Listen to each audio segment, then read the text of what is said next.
How do you handle slackers in a group project? My friends and I chose to have an English elective since we heard it was really easy to pass the class.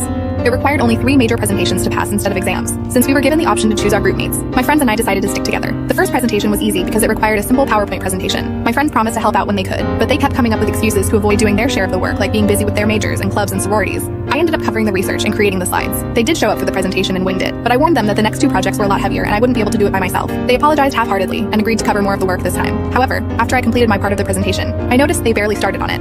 I felt really angry, but I found it hard to confront them since they were my friends. Finally, the last project was assigned, and rather than a PowerPoint, it required a video and an individual printed essay. I begged my friends to help me out with the video. Instead, they got angry at me for constantly bugging them about a minor elective. I was devastated at how they treated me. For them, it was a simple elective because they could actually afford college. But for me, my grades seriously mattered because I was on a scholarship. So I started the work early and accomplished it all on my own without splitting up the parts. When they asked me about the project a week before the deadline, I told them not to worry since I completed it for the group. However, they forgot about the individual essay that was meant to be submitted to the professor a day before the deadline. So in the end, they failed and had to retake the class without my